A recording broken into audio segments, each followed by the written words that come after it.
We now return to engineering disasters on Modern Marvels. Centralia, Pennsylvania was a town of about 1,000 residents. Then an unseen engineering disaster almost turned it into a ghost town.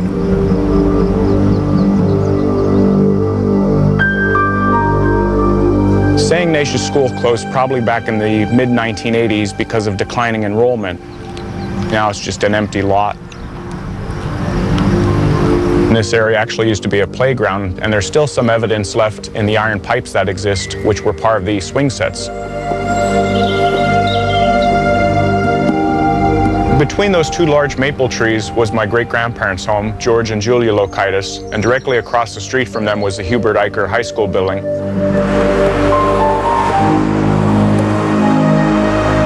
The town was erased by an inferno that crept upward through the soil to suck the life from trees. It left the ground so hot, water poured on it, sizzled away in an instant. Beneath Centralia rages a fire in a network of abandoned coal mine shafts that provide a ready supply of oxygen. Coal is the fuel. Once a fire of this type starts, it is notoriously difficult to stop. The only proven way of putting a mine fire out is dig it out of the ground with large power equipment. Cast the hot embers to the side, water them down as you're doing that, and follow that fire down till you dig every piece of material out of the ground that is on fire. But authorities chose not to do that, opting instead for a variety of cheaper, quicker methods. And at times they did nothing at all, allowing the fire to burn unchecked. Centralia's woes began with the very industry that gave it life, coal mining. Mining was the primary engine of commerce in this region of Pennsylvania. Anthracite coal is still mined here. 96% of all the anthracite coal in the United States, and that's 3/4 of the world's supply of anthracite coal, is right here in this small little 500 square miles of Pennsylvania. The fire started in 1962. With the town's annual preparations to celebrate Memorial Day. The town dump was located near a cemetery, where residents would come to honor Centralia's war dead. And they had a practice every year around Memorial Day where they would clean up the dump. And the reason they did that was a lot of people came to the cemetery on Memorial Day. It was just a usual time to go and decorate graves. The way that they would clean up the dump was they would hire a couple guys from the fire company and they would set it on fire. But the dump was located in an old strip mine with open access to a vein of coal deep in the earth. Eventually that fire spread through an opening in that pit down into the network of abandoned mines beneath Centralia. In July of 1962, a state dump inspector saw steam coming from the rock pit below the landfill, and the people of Centralia knew they had to contend with an underground mine fire. The most obvious method of fighting the fire, dousing it with water, wasn't practical. Centralia lacked a bountiful water supply, and the scope of the project was too large. I think at one point they estimated they would have to pump water down there for 20 years to have a chance of putting the fire out, and that's a lot of water. The city fathers considered various plans to snuff out the fire. In August of 1962, the state hired a steam shovel operator to dig out the fire. But the fire burned faster than he could work. The 2-month effort cost $20,000 and failed. Next, in November, state authorities tried flushing the mine. A slurry of crushed rock and water was pumped into the mine to block the progress of the fire. The 3.5-month project cost $42,000. It also failed. They had terrible trouble with the weather, pipes freezing, drill bits getting stuck in rock and melting. In 1963, the state tried once again unsuccessfully to dig the fire out.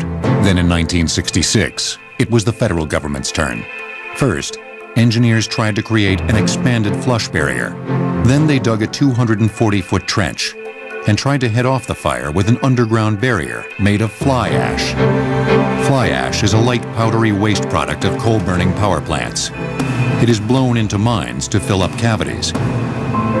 This project, in both its phases, cost $2.5 million in federal funds. It also failed to stop the fire. In May of 1969, authorities were forced to evacuate 3 Centralia homes because deadly mine gas borne by the fire had penetrated through the home's basements. These families started getting very sick, nauseous, extraordinary drowsiness, the classic symptoms of carbon monoxide. And they had a pretty good idea what was happening to them, and they got out.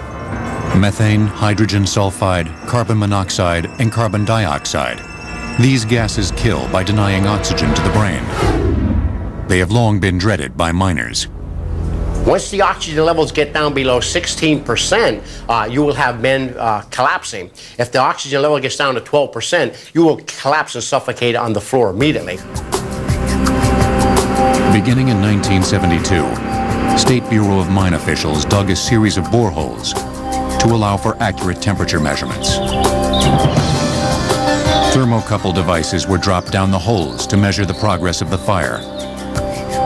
Some federal engineers theorized that these boreholes and the 1963 excavation had the detrimental effect of feeding more oxygen to the fire, making it stronger.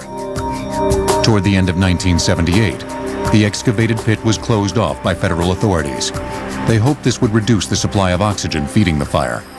But this left the mine gases with nowhere to go. They penetrated more homes.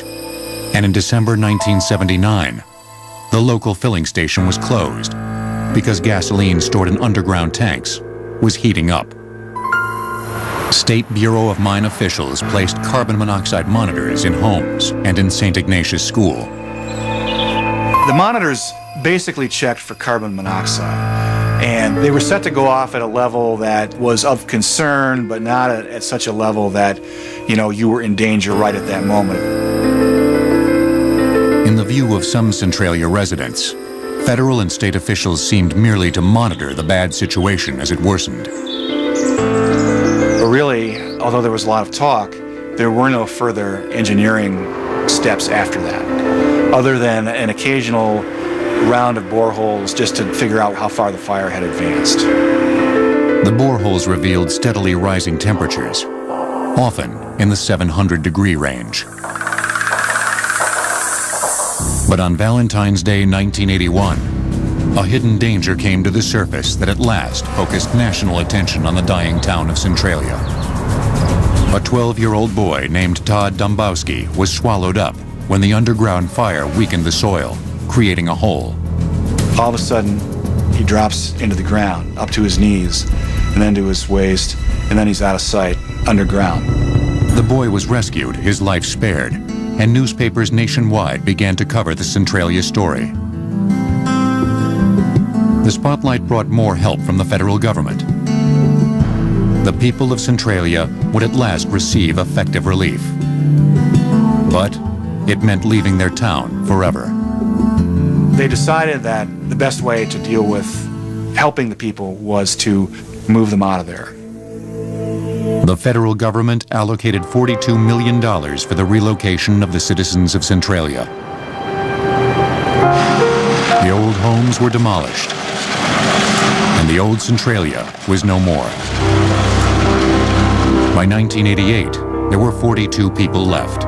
Of the 500 homes and businesses in Centralia, only 30 remained.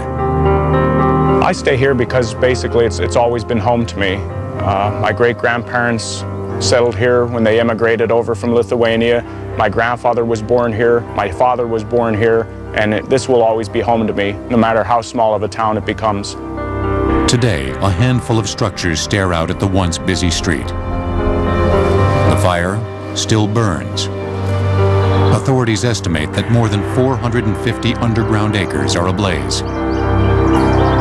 The disaster in Centralia has helped call attention to the plight of small communities threatened by mine fires, and authorities now act more quickly to put them out.